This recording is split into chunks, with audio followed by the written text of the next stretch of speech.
Do you like the new song? No, but you know. You don't like Ace Trumpets? What's so great about it? It's so good. Pusha T or Malice? To keep it a buck, I'm gonna go with Pusha T. So we're not going to. One reckless comment. One legendary name called irrelevant. And now, the entire hip-hop world is watching a lyrical war explode from the streets of Harlem to the runways of Paris. Jim Jones thought he was just speaking his mind, but what he really did was bring the dead back to life. This isn't just beef, this might be the greatest comeback in rap history. Jim Jones didn't just stir the pot, he flipped the whole table over. Instead of targeting one rapper, he took aim at three giants, Nas, Pusha T, and No Malice. And in doing so, he's learning a timeless truth in hip-hop: some legends come with untouchable legacies. And calling them out isn't a game you win easily. What started as a casual jab quickly snowballed into one of the most memorable lyrical counterstrikes in recent memory. Suddenly, Jim wasn't just voicing an opinion, he was at the center of a storm the entire hip-hop world couldn't look away from. The moment he questioned Nas's relevance, he didn't just throw shade, he struck a match. And that spark, it reignited the fire in Clipse, pulling them back into the spotlight with the kind of energy only a real challenge can bring. At all, ever. He's never been talked about like this ever in his life. Now, has Nas that to you? You did. The last time he was in some like this where people were comparing when him and Jay was beating on him. You heard? You did? Like, let's, and I don't want to talk about other people's career, but let's just get to the semantics of it. Have you spoken to Nas since the whole thing? Nas. Okay. I don't know Nas to have a conversation with him. You don't have a conversation, we can have that too much like that. You dig? Like, I don't really care. One thing I did see you do, I've seen you do this in Say Less. I've seen you do this. It all started with a single hot take, but Jim Jones didn't just throw a spark. He lit a fire that roared all the way to Paris Fashion Week. Picture this, the elite of the elite, Pharrell, Beyonce, and Jay-Z posted up front row, like royalty presiding over a lyrical courtroom. And in the center of the storm, Jim Jones, doubling down on his bold claims like he had something to prove. He wasn't just questioning Pusha T's influence, he outright dismissed it. Can you name 5 Pusha T records? He asked, grinning. His records. Not features, not clips, just Pusha. For Jones, Pusha T's catalog didn't resonate, didn't leave a mark, didn't inspire. He's not in my top 50, Jim insisted. He didn't shape my style, he didn't shape my sound. Where I'm from, nobody was trying to be like Pusha. That wasn't just criticism, it was cultural defiance. He questioned Pusha's legacy in every lane. Fashion, slang, popularity, even appeal. Did he change the way people dressed? Did he start trends? Did the women go wild over him? Jim asked, visibly skeptical. The fallout, Clipse, long thought to be musically dormant, started stirring again. Suddenly, those very comments became the trailer for a full-on comeback. Harlem knew the weight of what Jim had said on, they held their breath, because when you question Nas's legacy, you don't just speak your truth, you challenge an entire era. Jim didn't just throw Nas under the bus, he made the case that the younger generation wouldn't even know who he was. And that's the kind of statement that makes the old guard snap to attention. But Jim didn't stop after one headline. He made sure everyone heard him, from The Breakfast Club to Bag Fuel, Nightcap with Shannon Sharpe, and countless live streams and sidewalk interviews. He repeated and intensified his stance. What looked like a stray opinion turned into a mission. At first, he tried to soften the blow by saying he was speaking as a fan, but that didn't last long on Bag Fuel. He flipped the script completely, even suggesting that he was the reason Nas was trending again. He credited Nas's staying power hit after hit, platinum, plaque after plaque, but couched it in backhanded admiration. According to Jim, Nas's reign is more about the perception of greatness than cultural impact. He said, that kind of consistent success. We've never seen that before. But does it matter today? In the court of public opinion, this wasn't just about rap. It was about legacy, influence, and who really moves the culture. And Jim Jones wasn't just talking. He was trying to redraw the map of relevance, in real time. You know, a moment is seismic when it echoes through places it has no business being, like Paris Fashion Week. Jim Jones lit the match with a few offhand comments, and suddenly the fallout was unfolding in front of icons like Pharrell, Beyonce, and Jay-Z, seated front row like silent judges. At the center of it all, Jim, throwing shade at legends, with a mic in one hand and a smirk in the other. But here's where it got deeper. Jim had mocked Pusha T, questioned his impact, and all but erased him from his personal top 50. "Can you even name 5 Pusha T songs?" he asked, tauntingly. For Jim, Pusha's music never moved the needle. No fashion trends, no cultural shifts, no streets quoting his bars. That wasn't just a critique. That was an erasure attempt. But Pusha wasn't the only one listening. No Malice, the other half of the legendary Clipse duo, heard the disrespect to, and just like that, what started as one man's opinion turned into fuel for a resurrection no one saw coming. And while Jim kept the interviews rolling, Nas responded in a way only a king can, by doing nothing loud. No clapbacks, no bars. Interviews. Just a quiet, calculated flex. While Jim kept clowning on mics, Nas casually announced he was part of a $5 billion casino project in Queens. A real power move. Posted to Instagram with no shade needed. That wasn't a diss, it was a masterclass. No bars. Just billions. Jim tried to laugh it off, even softened his tone on occasion, claiming he was speaking as a fan. But the damage was already done. The game was watching. And so were the OGs. Let's not forget Nas hasn't been this talked about since Ether. Jim didn't expect that. He thought this would be a back and forth. He didn't realize Nas doesn't bark. He builds. While Jim was out chasing headlines, Nas was chasing legacy and catching it. And just when it seemed like things might cool off, Jim circled back and doubled down on his shots at Pusha T. What he didn't know was that Clipse was already waking up. Way before this drama, Pusha had been planting the seeds in a Rolling Stone interview, saying he'd been nudging No Malice to reunite. "We could really do this," he told him. But his brother wasn't budging, until now. The whispers grew louder at Pharrell's Something in the Water festival, when Clipse hit the stage in 2022. Then came ComplexCon, then Hyde Park Summerfest in Chicago. Slowly but surely, the pieces were falling into place. By the time they performed classics like Lord Willin' and Hell Hath No Fury, it wasn't just nostalgia, it was momentum. And the target? Clear as day. Jim Jones. Pusha didn't leave room for interpretation. His gaze said everything. Not a freestyle on Hot 97 or a SoundCloud leak. It debuted as high-fashion performance art on the runway at Paris Fashion Week. This was war in designer fabric. And behind it all, Pharrell, now entrenched at Louis Vuitton, possibly orchestrating a silent power play of his own. Fans started connecting the dots. Was this Pharrell's quiet revenge? After all, Jim had been riding for Drake, Pusha T's sworn nemesis. He called Drake the greatest of all time, not once, but over and over, in interviews, podcasts, and social media. No subtlety, just lines drawn in sand. And then Clipse was officially back. They went viral on the Spotify Rap Caviar podcast, stirring conversation and fan theories alike. Jim tried to play nice, shouting out Pusha and Clipse in interviews.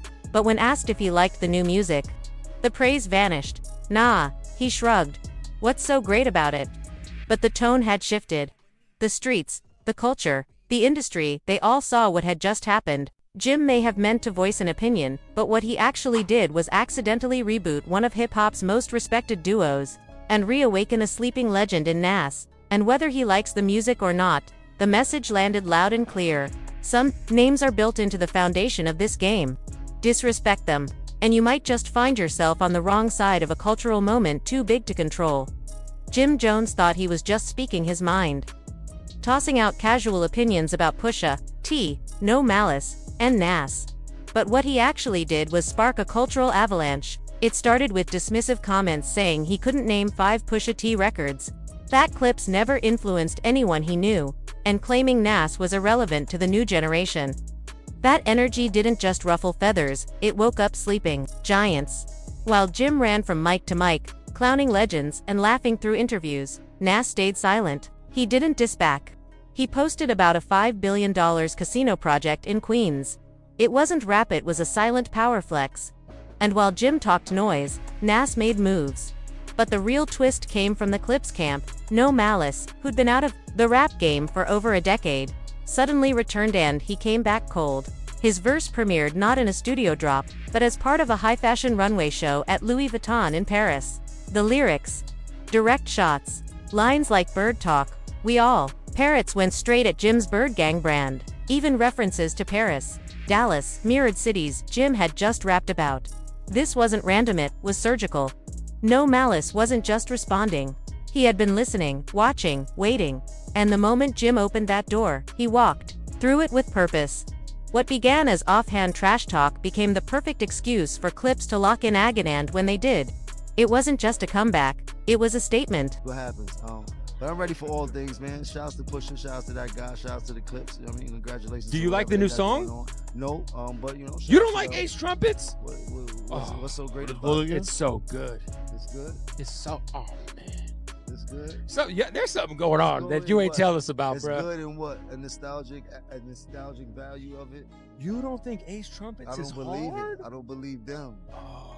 But that's a whole nother story. I don't want to downplay nobody's craft or their music. I want to uplift heavy everybody and things like that. But I don't listen to their music. I never have. I can't recall too many records that. Jim Jones tried to brush off the firestorm he'd helped ignite, playing it cool like nothing had really landed. He laughed on Instagram after Pusha T's verse dropped during Louis Vuitton's Paris Fashion Week show, calling it light work, almost jokingly asking if that was supposed to be a diss. But underneath the grin and bravado, the cracks were beginning to show. The confident exterior was just armor, and it didn't take long for the pressure to get heavy. The real turning point came when Jim appeared on Drink Champs. NORE brought up the Clipse verse, and for a split second, the mask slipped. The jokes paused. His body language changed. And anyone watching closely could see, it hit. It bothered him. For all the laughing and downplaying, the shot from Pushant, especially from No Malice, landed harder than Jim expected.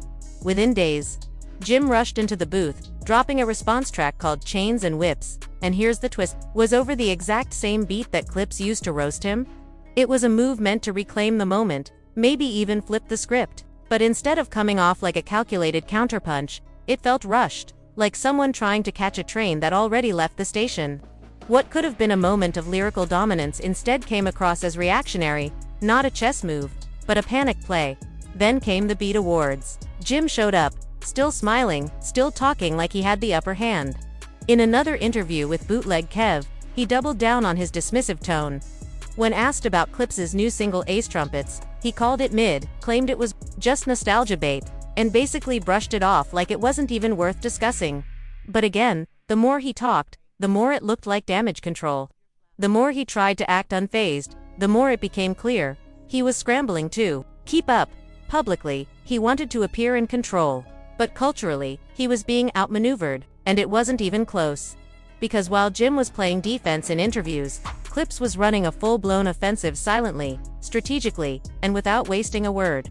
Behind the scenes, they were putting the finishing touches on what would become one of the most talked-about reunion albums in recent memory. Let God sort them out. And this wasn't some nostalgic cash grab. This was a mission statement, crafted with precision and fire. Pharrell Williams, the very architect of the Clipse sound and one of fashion and music's most respected visionaries, was back in the driver's seat as executive producer. The lineup was jaw-dropping Nas, Kendrick Lamar, Tyler, the Creator, The Dream, John Legend. These weren't just guest features, they were statements of alignment. Titans of the game showing up not just to co-sign, but to co-create. Originally, the album was scheduled to drop under Def Jam. That alone added weight. Since Def Jam was where Clipse had made early waves and built much of their initial legacy. But then came the twist, the kind that reveals just how serious Clipse is about integrity and control. According to industry whispers, Def Jam attempted to suppress or edit Kendrick Lamar's verse, reportedly because it contained veiled shots at some of the biggest names in the business: Drake, Travis Scott, and a few others entangled in the politics of power and placement. Kendrick, known for his surgical pen and refusal to play the industry's fake game, had laced the track with bars that didn't just entertain, they provoked. Clipse didn't flinch. They didn't debate. They didn't compromise. They walked. Just like that. They pulled the project from Def Jam's hands and took it to ROC Nation, a major label chess move that signaled everything without a single press release. They weren't coming back to be celebrated for old hits. They weren't leaning on past glory. They were moving like bosses, like veterans, who understood the stakes and weren't about to let anyone else control the narrative. And all this while, Jim was still trying to figure out how to spin his way out of a corner he walked himself into. He had once asked, half mocking, who even backs Pusha T? Well, now the answer was right in his face. Pharrell, ROC Nation, Kendrick Lamar, Nas, Tyler the Creator. Not just some label push, a cultural coalition of heavyweights. all unified, not just in respect for Clipse, but in intent. The kind of backing you can't fake and you can't buy. It was clear, this wasn't just a Clipse comeback. It was a reset of the cultural balance. What made this moment even more devastating for Jim was the contrast in tone. He was loud, joking, dismissive, still treating it like rap beef from the mixtape era. But Clipse wasn't entertaining antics. They were crafting art, making statements. Every verse was intentional, every move calculated, and the industry, it was responding. Quietly, Jim's name started to fade from the major circles. The invites slowed. The hype dipped. The spotlight dimmed. And for someone who built his persona on loyalty, swagger, and always being in the room, that silence was deafening. And so, the reality is this: when Let God Sort Them Out finally drops, and that track with Nas and Kendrick hits, it won't just be another record. It will feel like a final chapter being written in real time, not just a diss track, but a declaration. A funeral in audio form. Not because Jim can't rap, not because he isn't talented, but because he misread the moment. He confused cultural critique for casual opinion. He poked at legends and called it conversation, forgetting that in hip-hop, timing and respect matter as much as bars. Now, Jim can keep dropping music. He can keep talking slick on podcasts and laughing on Instagram lives. But behind the scenes, the culture is moving on without him. Meetings are happening. Tours are being booked. Videos are being shot. And Jim isn't part of any of it. The game is evolving and it's not waiting for anyone. Jim once asked, who even backs Pusha? Well, now we know. Pharrell, ROC, Nation, Kendrick, Nas, basically the upper echelon of the culture. And as this rollout gains momentum, Jim finds himself slipping further out of frame. No big invites. No major collaborations. Just silence. The kind that doesn't scream blackball, it whispers irrelevance. So when the Clipse X Nas track finally drops, it won't just be a diss. It'll feel like a funeral. And though Jim can keep rapping, trolling, and laughing it off, the industry is already shifting around him. The final question isn't whether Jim claps back hits, whether anyone will still care if he does. In chasing viral moments, he may have accidentally written himself out of hip-hop history. He started a conversation, sure, but now, the culture's continuing it without him.